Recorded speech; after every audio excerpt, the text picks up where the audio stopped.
la parte 1 de nuestro documental sobre inventos suprimidos, analizamos algunos de los inventos más innovadores, desde el descubrimiento de la energía libre por parte de Nikola Tesla, hasta las misteriosas circunstancias que rodearon la desaparición del automóvil impulsado por agua de Stanley Meyer. En esta segunda parte continuaremos presentando inventos que, por diversas razones que van desde intereses corporativos hasta intervenciones gubernamentales, nunca llegaron a la luz pública y quedaron en la oscuridad a pesar de su potencial para revolucionar nuestro mundo. Efecto estructural de la cavidad. Viktor Grebennikov fue un entomólogo autodidacta de Rusia. Su viaje hacia lo desconocido comenzó con una fascinación por el mundo natural, en particular el reino de los insectos, que creía que guardaba secretos de poderes extraordinarios, incluida la antigravedad. La piedra angular del descubrimiento de Grebennikov fue el efecto estructural de cavidad, CSE, un concepto que derivó de la observación de cerca de la estructura de los nidos de abejas y el comportamiento de los insectos. Todo comenzó a principios de los años 80, mientras Grebennikov acampaba en la vasta estepa siberiana. Mientras yacía en el suelo, de repente experimentó una sensación inusual, solo para descubrir que estaba tendido encima de una ciudad subterránea de abejas. Experimentó dolores de cabeza, zumbidos en los oídos y un sabor metálico en la boca, lo que despertó su interés por las peculiaridades de las estructuras naturales que lo rodeaban. Profundizando en este fenómeno, Grebennikov recogió partes del nido de abejas y comenzó a experimentar. Observó una inusual emanación de calor de las estructuras alveolares, una sensación que no podía detectarse ni medirse con instrumentos científicos convencionales. Esta observación lo llevó a teorizar sobre la existencia de un campo de fuerza generado por la configuración geométrica de los panales, un campo capaz de influir en el entorno circundante de maneras no comprendidas previamente por la ciencia. Las investigaciones de Grebennikov dieron un giro significativo cuando examinó las conchas de quitina de los insectos bajo el microscopio. Descubrió una estructura inusualmente rítmica y extremadamente ordenada que parecía desafiar la gravedad. Cuando intentó colocar dos de estas placas de quitina juntas, una placa flotó en el aire durante unos segundos antes de alinearse con la otra. Esta observación fue el primer paso hacia la comprensión de las propiedades antigravitatorias de ciertas estructuras naturales. Convencido del potencial de su descubrimiento, Grebennikov se embarcó en un proyecto para aprovechar el efecto estructural de la cavidad para uso humano. Construyó una plataforma con miles de caparazones de quitina adheridos a su parte inferior, creando lo que, según él, era un vehículo antigravedad. Según Grebennikov, este vehículo podía viajar a velocidades de hasta 1500 km por hora y alcanzar alturas de 300 metros del suelo. Lo más sorprendente es que el dispositivo supuestamente hacía invisible al conductor desde abajo y lo encerraba en un campo de fuerza similar a una burbuja que anulaba la inercia y la presión dinámica. A pesar de las increíbles afirmaciones y las profundas implicaciones de su trabajo, Grebennikov enfrentó el escepticismo y el rechazo de la comunidad científica. Después de que le denegaran su solicitud de patente en 1992, Grebennikov intentó compartir su innovador trabajo a través de un libro. Esta publicación tenía como objetivo detallar su descubrimiento, describiendo los principios y mecanismos detrás de su invención, complementada con una gran cantidad de imágenes a todo color y potencialmente incluyendo fotografías de una demostración de su dispositivo en un museo. Sin embargo, en un giro de los acontecimientos que plantea dudas sobre los motivos detrás de la decisión, los editores, potencialmente influenciados por presiones externas, modificaron significativamente el libro justo antes de su publicación. Esto implicó la eliminación de cientos de imágenes y todos los detalles esquemáticos que eran cruciales para comprender el trabajo de Grebennikov. Esta situación plantea la siguiente pregunta: ¿por qué Grebennikov, que ya estaba bajo el escrutinio y el escepticismo de sus pares, fue sometido a nuevos esfuerzos que parecían socavar la evidencia de su invención? Un viejo colega de Grebennikov sugirió que él era parte de la llamada clandestinidad científica, que enfrentaba oposición y tal vez incluso persecución por parte de la comunidad científica establecida y de los organismos gubernamentales. Quizás entonces el descubrimiento involuntario de Grebennikov fue más profundo y potencialmente perturbador de lo que se pensaba inicialmente. Podría ser que su trabajo abordara una fuerza o tecnología tan significativa que se consideró demasiado peligrosa o demasiado poderosa para permitir su acceso al dominio público, lo que provocó esfuerzos por enterrar sus hallazgos y silenciar la discusión en torno a ellos. El coche de cáñamo. En la década de 1940, en medio de la agitación de la Segunda Guerra Mundial y el auge de la era industrial, Henry Ford se embarcó en un proyecto innovador que divergía significativamente de las normas automotrices de su época. Conocido por su espíritu innovador y la revolucionaria producción en la cadena del modelo T, Ford dirigió su atención hacia la sostenibilidad medioambiental mucho antes de que se convirtiera en una preocupación mundial. Su visión se materializó en la forma de un automóvil que no solo funcionaba con combustible de biomasa, sino que también estaba construido a partir de ella, siendo el cáñamo el material principal. A new idea from Ford. Ford 420, the new car made from weed. How can cops stop you for the possession of drugs when your car is made entirely out of it? Esta iniciativa, aunque pionera, se encontró en las sombras, eclipsada por la industria petrolera dominante que estaba expandiendo rápidamente su huella global. El interés de Ford por los recursos renovables y los materiales sostenibles no fue una revelación repentina. Durante mucho tiempo había abogado por la interacción de la agricultura con la industria, creyendo que las granjas podrían servir como una fuente vital de materias primas para la manufactura. El concepto del hemp car fue una manifestación directa de esta creencia, mostrando el compromiso de Ford con la exploración de materiales y combustibles alternativos. La carrocería del automóvil estaba hecha de un material compuesto que incluía fibras de cáñamo, que, cuando se combinaban con otras fibras vegetales, daban como resultado un producto liviano, duradero y biodegradable.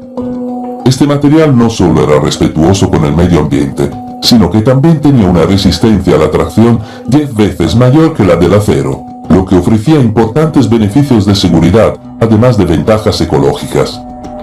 Además, el hemp car fue diseñado para funcionar con biocombustible de cáñamo, derivado de las semillas de la planta de cannabis. Esta elección de combustible fue emblemática de la visión de Ford de un futuro en el que los automóviles no dependerían de fuentes de energía no renovables. El uso de biocombustible de cáñamo presentó una alternativa sostenible y de combustión limpia a la gasolina, prometiendo una reducción de las emisiones nocivas y un avance hacia una mayor independencia energética. La presentación pública del hemp car en 1941 fue un espectáculo que llamó mucho la atención. Ford demostró la resistencia de la carrocería del automóvil mediante una prueba con un mazo, donde el material resistió los golpes sin mostrar signos de daño, un testimonio de su notable durabilidad. A pesar de las características innovadoras y los beneficios medioambientales del hemp car, el proyecto no avanzó más allá de su demostración inicial. Las razones de esto son múltiples, y los intereses petroleros prevalecientes en la época desempeñaron un papel importante. La mitad del siglo XX marcó un periodo de rápida expansión de la industria petrolera, y el petróleo se convirtió en el elemento vital de la economía mundial. Este cambio hacia fuentes de energía basadas en el petróleo creó un entorno en el que los combustibles y materiales alternativos, como los propuestos por Ford, enfrentaron obstáculos importantes en términos de aceptación e implementación. La influencia económica y política de la industria petrolera, junto con su importancia estratégica, significó que iniciativas como el hemp car fueran marginadas. El panorama legal y cultural de la época también contribuyó a la desaparición del proyecto, ya que el cultivo de cáñamo enfrentaba restricciones cada vez mayores debido a su asociación con cepas psicoactivas del cannabis. Estos factores, combinados con el inicio de la Segunda Guerra Mundial y el posterior cambio en las prioridades industriales, llevaron al proyecto hemp car a quedar en gran medida en el olvido. El dispositivo de energía radiante. En la década de 1930, un periodo marcado por avances científicos y el florecimiento de la física moderna, un inventor llamado T. Henry Morey introdujo un dispositivo que, según él, podía aprovechar la energía ilimitada del cosmos. Se suponía que este dispositivo de energía radiante, como lo describió Morey, aprovechaba las fuerzas invisibles del universo, ofreciendo una fuente ilimitada de poder que potencialmente podría revolucionar la forma en que la humanidad generaba y utilizaba la energía. Sin embargo, a pesar de su premisa prometedora, el invento de Murray fue recibido con escepticismo, desacreditación e incluso sabotaje, lo que dio lugar a un capítulo polémico en la historia de la investigación de energías alternativas. Murray, ingeniero eléctrico y físico de Salt Lake City, Utah, estuvo profundamente influenciado por el trabajo pionero de Nikola Tesla y otros científicos que exploraron las fronteras del electromagnetismo y la radiactividad. Basándose en estas influencias, Murray teorizó que el espacio que nos rodea está lleno de una forma de energía que, si se aprovecha adecuadamente, podría proporcionar una fuente de energía inagotable. Su dispositivo, que comenzó a desarrollar a principios de la década de 1920, tenía como objetivo convertir esta energía cósmica en energía eléctrica, utilizando una compleja disposición de semiconductores, condensadores y otros componentes eléctricos. El núcleo del invento de Murray era una válvula especial, un material semiconductor que, según él, podía absorber la energía radiante del medio ambiente y convertirla en electricidad de alto voltaje. Este proceso, según Murray, no violaba las leyes de la termodinámica, ya que simplemente convertía la energía existente de una forma a otra. Mostró su dispositivo en numerosas ocasiones, supuestamente encendiendo luces, radios y motores frente a testigos sin ninguna fuente de energía externa aparente. A pesar de estas demostraciones, la comunidad científica se mantuvo en gran medida escéptica ante las afirmaciones de Murray. Los críticos argumentaron que el funcionamiento del dispositivo y la teoría detrás de él no se explicaron ni documentaron adecuadamente de una manera que pudiera verificarse o replicarse de forma independiente. La falta de un marco teórico claro que se alineara con la física establecida alimentó aún más el escepticismo, al igual que la renuncia de Murray a revelar todos los detalles de su invención, citando preocupaciones sobre la propiedad intelectual y el potencial de uso indebido. La situación se complicó aún más por las acusaciones de sabotaje y persecución. Murray informó que su trabajo había atraído la atención de poderosos intereses que buscaban suprimir su invento, temiendo su impacto en el sector energético existente. Afirmó haber sido amenazado, saqueado su laboratorio y dañado su equipo en un intento de detener su investigación. Con el paso de los años, Murray continuó perfeccionando su dispositivo y defendiendo su potencial, pero no pudo conseguir el apoyo necesario para hacer realidad su invento. Después de la muerte de Murray, su invento cayó en la oscuridad, recordado más como una curiosa nota a pie de página en los anales de la energía alternativa que como el avance revolucionario que había imaginado. Movimiento perpetuo. Victor Schauberger, un forestal, naturalista e inventor austríaco, pasó una parte importante de su vida estudiando la dinámica del flujo de agua y la energía natural. Nacido en 1885, las observaciones de Schauberger del mundo natural lo llevaron a desarrollar teorías e invenciones que desde entonces muchos han asociado con el concepto de movimiento perpetuo, un principio que propone una máquina o sistema que puede funcionar indefinidamente sin una fuente externa de energía. Es crucial señalar, sin embargo, que el propio Schauberger nunca afirmó haber desarrollado máquinas de movimiento perpetuo. En cambio, su atención se centró en comprender y utilizar el poder natural de la Tierra, en particular los vórtices en el flujo de agua, que creía que podrían aprovecharse con fines beneficiosos. El enfoque de Schauberger estaba profundamente arraigado en su observación de la naturaleza. Creía que la tecnología y la ingeniería modernas ignoraban los principios armoniosos que se encuentran en los sistemas naturales y que, según él, podrían conducir a la generación de energía sin el costo de la degradación ambiental. Su famoso aforismo "comprende la naturaleza, luego copia la naturaleza", refleja el núcleo de su filosofía. Schauberger argumentó que el agua, cuando se le permitía fluir en un vórtice, podía crear su propia energía mediante implosión, un concepto que contrastaba con las tecnologías basadas en explosiones como los motores de combustión que dominan la tecnología humana. Una de las contribuciones más notables de Schauberger fue su investigación sobre la dinámica de los vórtices. Observó que el agua en ríos y arroyos sigue naturalmente un camino serpenteante en espiral y postuló que este movimiento es esencial para mantener la vitalidad y energía del agua. Imitando estos patrones, Schauberger inventó varios dispositivos destinados a producir energía de patrones ondulantes especialmente diseñados que crearían un vórtice de aire o agua. Este dispositivo capturó la imaginación de muchos, lo que llevó a especular que Schauberger había descubierto los secretos del movimiento perpetuo y la energía libre. Su trabajo atrajo la atención del régimen nazi durante la Segunda Guerra Mundial, y hay relatos de que lo obligaron a desarrollar sus inventos para uso militar, una experiencia que, según se informa, lo dejó desilusionado y cauteloso ante el posible uso indebido de sus descubrimientos. Después de la guerra, Schauberger continuó sus investigaciones, pero sus inventos nunca alcanzaron el éxito comercial ni el reconocimiento científico que esperaba. La controversia en torno al trabajo de Schauberger se intensificó después de que agentes de inteligencia estadounidenses lo detuvieron y lo retuvieron durante 9 meses. Durante este periodo, todos sus documentos y prototipos fueron confiscados y fue interrogado sobre sus inventos y sus actividades durante la guerra.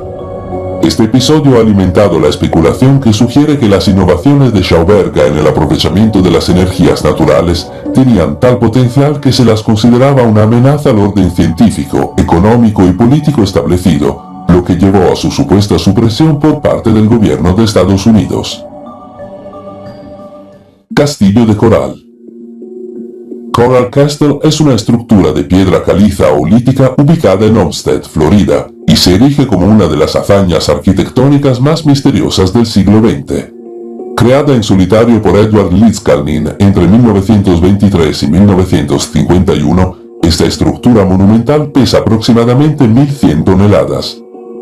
La tecnología detrás de Coral Castle, así como las técnicas empleadas por Lidskalnin, siguen siendo objeto de especulación e intriga, con teorías que van desde ciencias antiguas hasta formas desconocidas de energía. Los primeros años de vida de Edward Lidskalnin estuvieron marcados por una profunda angustia después de que su prometida de 16 años lo rechazara en Letonia. Luego emprendió un viaje a Estados Unidos, donde más tarde le diagnosticaron tuberculosis terminal. Sorprendentemente, sin embargo, afirmó haberse curado a sí mismo utilizando imanes, lo que también marcó el inicio de la misteriosa construcción del Castillo de Coral. Comenzó a construir lo que inicialmente llamó Rockgate Park, dedicándolo al amor perdido de su vida. Lidskalnin, que medía poco más de 1,5 metros y pesaba solo 45 kilos, trabajaba solo, principalmente de noche, para que nadie pudiera ver sus métodos. Afirmó haber descubierto los secretos de las pirámides, lo que le permitió mover y tallar piedras enormes. Las piedras utilizadas en la construcción son enormes y algunos bloques pesan hasta 30 toneladas. Sorprendentemente, los adolescentes locales que afirmaron haber visto trabajar a Lidskalnin por la noche describieron cómo observaron las enormes piedras moviéndose como si fueran manipuladas por alguna fuerza sobrenatural. Muchos especularon que empleó alguna forma de tecnología o conocimiento antiguo que desde entonces se ha perdido en el tiempo. Lidskalnin fue reservado sobre sus métodos, pero ofreció algunas pistas. Sugirió que entendía bien las leyes del peso y el apalancamiento, y fotografías de la época lo muestran usando trípodes hechos de madera. Sin embargo, estas herramientas parecen insuficientes para la tarea, lo que lleva a teorías de que Lidskalnin tenía un profundo conocimiento de las fuerzas magnéticas y utilizó este conocimiento para levantar y mover las piedras. Una teoría popular sobre la construcción del Castillo de Coral implica el uso de energía electromagnética o el campo magnético de la Tierra. Lidskalnin publicó varios folletos sobre corrientes magnéticas, lo que indica su profundo interés y posible dependencia de las fuerzas magnéticas para la construcción del Castillo de Coral. Creía que toda la materia estaba formada por imanes individuales y que este magnetismo inherente podría aprovecharse para lograr hazañas aparentemente imposibles. So if you reverse the magnet force with a force of some kind of electromagnetic radio perhaps frequency, you can then make these rocks not as heavy as they seem otherwise, and therefore you can lift them. Otra teoría sugiere que Lidskalnin utilizó la levitación acústica, un método que utiliza ondas sonoras para levantar y mover objetos. Algunos investigadores proponen que al sintonizar la frecuencia de resonancia de las piedras, Lidskalnin podría haberlas hecho más fáciles de mover. Esta teoría está respaldada por leyendas antiguas y experimentos modernos que demuestran el potencial del sonido para manipular objetos físicos. A pesar de estas teorías, no se ha encontrado evidencia definitiva que explique de manera concluyente cómo Lidskarning construyó el castillo de coral.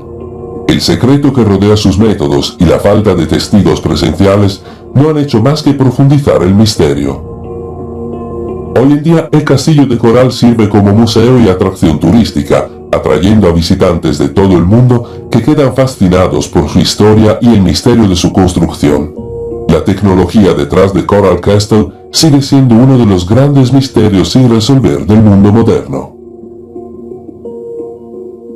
El Wasp X-Jet. La búsqueda de sistemas VTOL innovadores de despegue y aterrizaje vertical ha dado lugar a numerosos diseños experimentales. Uno de los más intrigantes es el Williams X-Jet. Desarrollado por Williams International, una empresa reconocida por su destreza en ingeniería y tecnología de turbofan, el X-Jet surgió como un sistema VTOL innovador. También conocida como The Williams Aerial Systems Platform o WASP, este avión compacto y liviano estaba propulsado por un motor de avión turbofan, mostrando una combinación de simplicidad e ingeniería avanzada que lo diferenciaba de otros conceptos VTOL de su época. Fue diseñado para transportar a un solo operador que pudiera controlar la aeronave simplemente inclinándose en la dirección de viaje deseada y ajustando la potencia. Este mecanismo de control intuitivo, combinado con la agilidad del X-Jet, permitía movimientos en cualquier dirección, aceleración rápida, flotación y rotación sobre su eje. El avión contaba con una capacidad impresionante de permanecer en el aire hasta por 45 minutos, alcanzando velocidades de hasta 60 millas por hora, lo que lo convierte en un vehículo excepcional para el transporte personal. A pesar de su diseño y capacidades innovadores, el viaje del Williams X-Jet no estuvo exento de desafíos. En la década de 1980, el ejército estadounidense evaluó el X-Jet como parte de su exploración continua de nuevas tecnologías VTOL. El interés de los militares en tales sistemas fue impulsado por el potencial de mayor movilidad y flexibilidad en el campo de batalla, más allá de lo que podían ofrecer los helicópteros y aviones convencionales. El X-Jet presentó una opción intrigante para la movilidad individual de los soldados.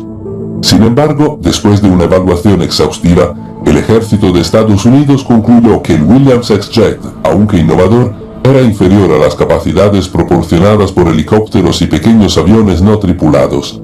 La decisión se basó en varios factores, incluido el alcance y la capacidad de carga útil limitados del X-Jet en comparación con los helicópteros y el rápido avance de la tecnología de los vehículos aéreos no tripulados, UAV, que ofrecían una mayor versatilidad sin poner en riesgo la vida del piloto. Además, las complejidades operativas y los requisitos de capacitación para pilotar de manera segura el X-Jet presentaron desafíos logísticos para su integración en operaciones militares.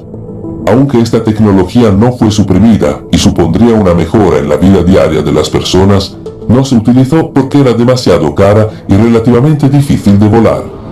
La exploración de la tecnología VTOL continúa evolucionando, con nuevos diseños y conceptos emergentes que se basan en el trabajo fundamental de proyectos como el Williams X-Jet.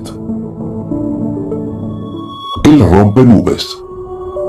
Aunque ya hablamos del acumulador de orgón de Wilhelm Reich, el dispositivo curativo que utilizaba energía orgónica para curar a muchas personas, este no fue el único invento realizado por Reich. Su interés por la energía orgónica le llevó a creer que esta energía podría aprovecharse para diversos fines, incluida la manipulación del clima.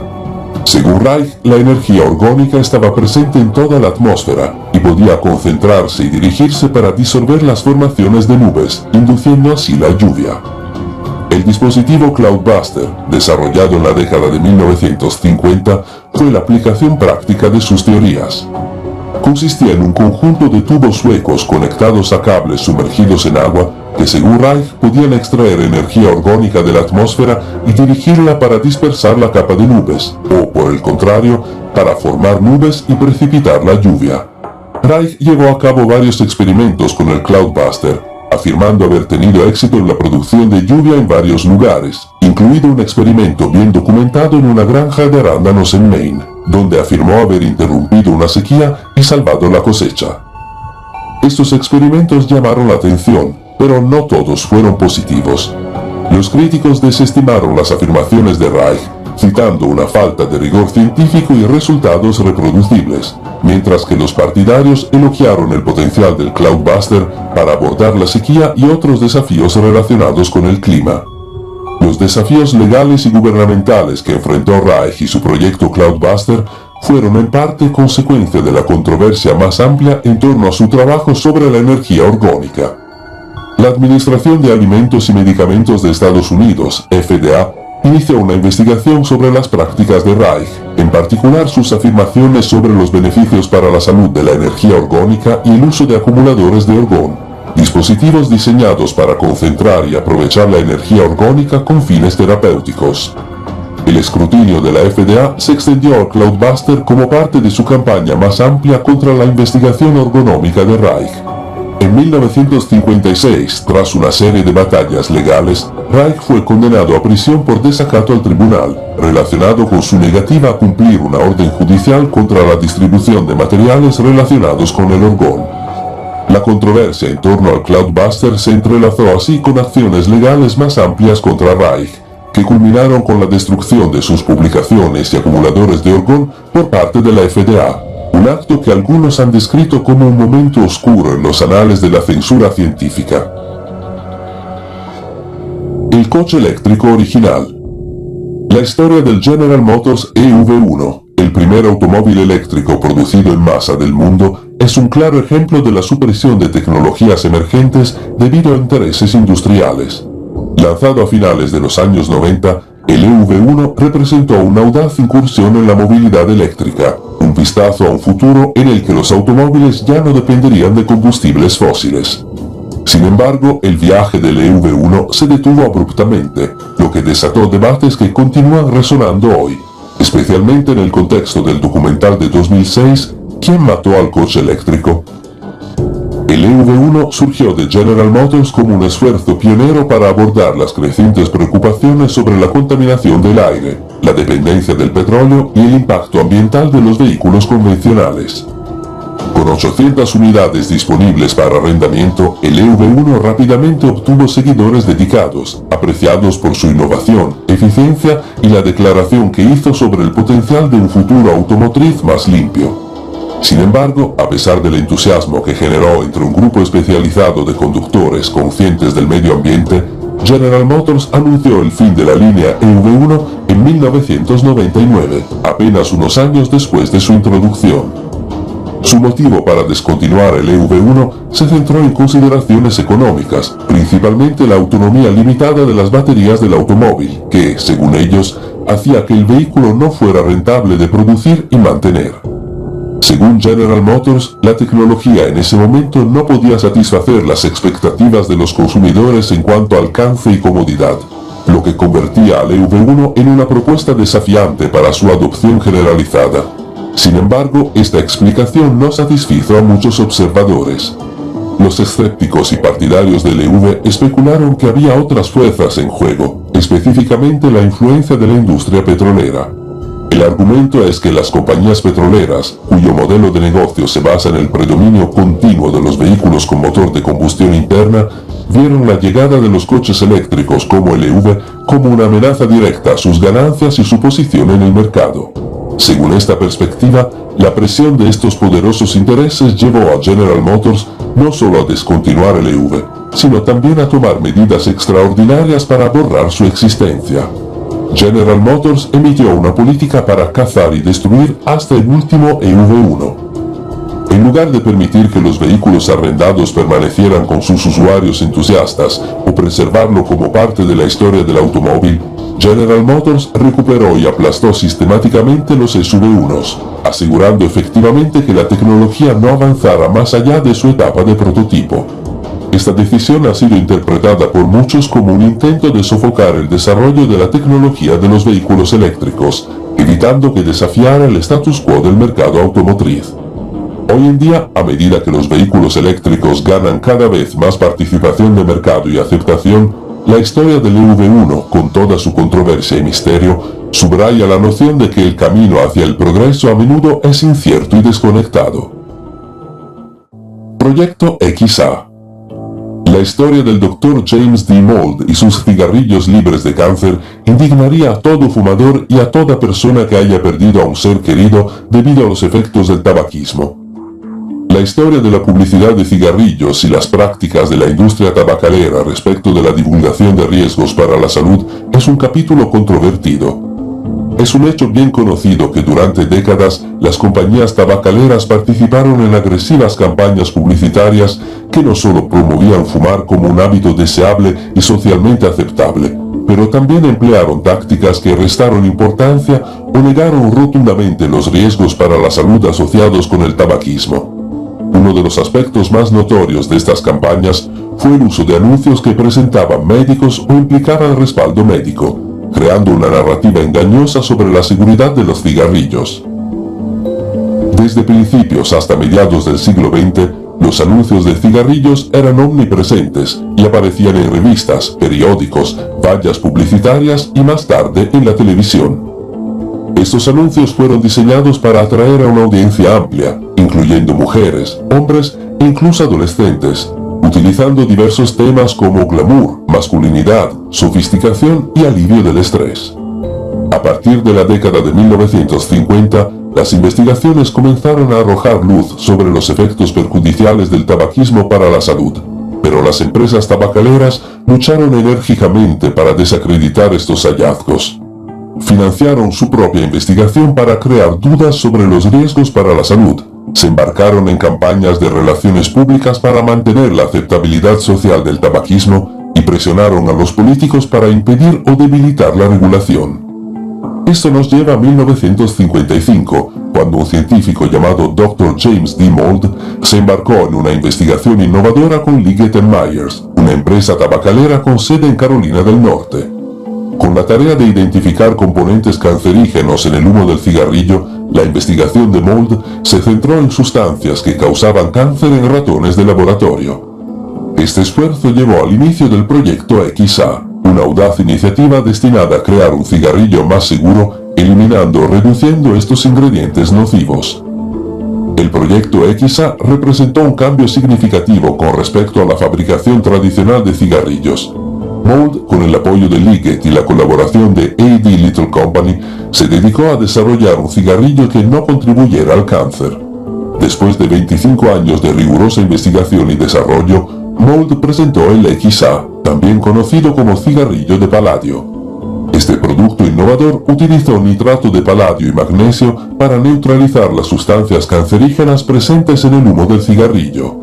Las pruebas de laboratorio confirmaron la eficacia de estos cigarrillos para reducir la incidencia del cáncer entre animales de laboratorio, lo que marca un avance potencial en la seguridad de los productos de tabaco.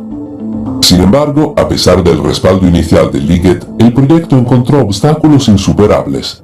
Los ejecutivos de la empresa, influenciados por sus asesores legales, decidieron retirar el apoyo al proyecto XA.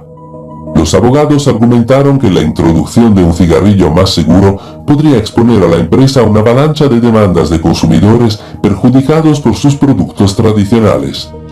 Esta preocupación legal detuvo efectivamente el progreso del proyecto XA, lo que obligó a Mould a abandonar más de 2 décadas de trabajo. La directiva de Liggett a Mould de mantener inéditos sus hallazgos aseguró que el público siguiera ignorando el potencial de cigarrillos más seguros, dejando sin abordar los riesgos para la salud de los productos de tabaco convencionales. Otra razón por la que el cigarrillos de paladio nunca llegó a los estantes fue porque Liggett no quería romper filas con otros gigantes del tabaco como Philip Morris. Aunque la empresa sabía que el producto sería comercialmente viable y comercializable, estaba más preocupada por las posibles represalias de otras empresas tabacaleras de la industria. El cese del proyecto XA, después de una inversión de aproximadamente $10 millones, subraya un capítulo preocupante en la historia de la investigación del tabaco. Peor aún, Liggett y otros gigantes del tabaco continuaron vendiendo cigarrillos cancerígenos, a pesar de que eran plenamente conscientes de los riesgos para la salud asociados con lo que vendían. El generador Endershot. Lester Endershot fue un inventor estadounidense que a finales de la década de 1920 afirmó haber desarrollado un dispositivo capaz de generar energía libre. Se decía que el generador Hendershot, como llegó a ser conocido, aprovechaba el campo magnético de la Tierra para producir electricidad sin necesidad de combustible. Este notable invento tenía el potencial de revolucionar el panorama energético mundial, ofreciendo una fuente ilimitada de energía que podría dejar obsoletas las fuentes de energía tradicionales. El invento de Lester Hendershot fue descrito como un generador autónomo, un dispositivo que supuestamente creaba energía a través de una serie de bobinas y condensadores sin la necesidad de una fuente de energía externa. Según se informa, las demostraciones de Hendershot del dispositivo a finales de la década de 1920 lo mostraban alimentando bombillas y motores, cautivando la imaginación del público y llamando la atención tanto de los medios como de los inversores potenciales. A pesar del entusiasmo inicial, se estaba llevando a cabo una fuerte campaña para socavar su tecnología, y algunos detractores llegaron incluso a demostrar públicamente un dispositivo que, según ellos, era de Hendershot, intentando demostrar su ineficacia. Este acto de desacreditación indicó a los partidarios de Hendershot que había esfuerzos concertados para socavar su trabajo. Sin inmutarse, Hendershot persistió con su generador de energía gratuito durante muchos años. A finales de la década de 1960 creyó que había logrado un gran avance que interesaría a la Marina de los Estados Unidos y preparó 2 modelos y una propuesta detallada de 56 páginas. Sin embargo, su propuesta fue rechazada. En abril de 1961, cuando el hijo de Hendershot regresaba de la escuela, encontró a su padre muerto.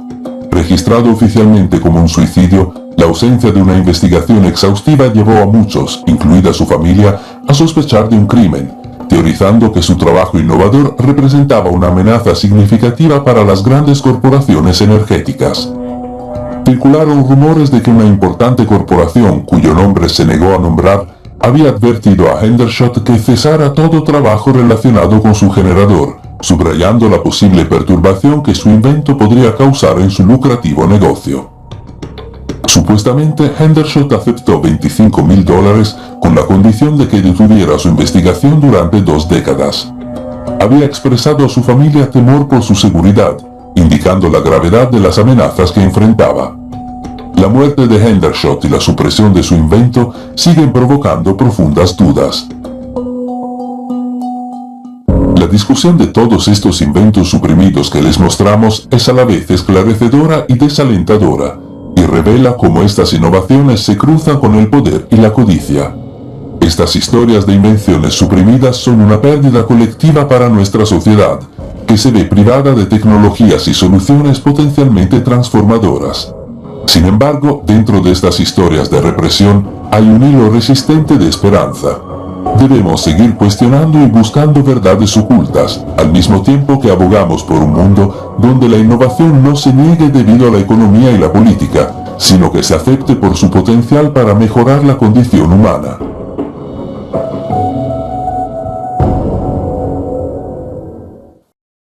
Gracias por vernos. Si disfrutaste el video, haz clic en me gusta. Y si eres nuevo, suscríbete y haz clic en la campanita para recibir futuras notificaciones.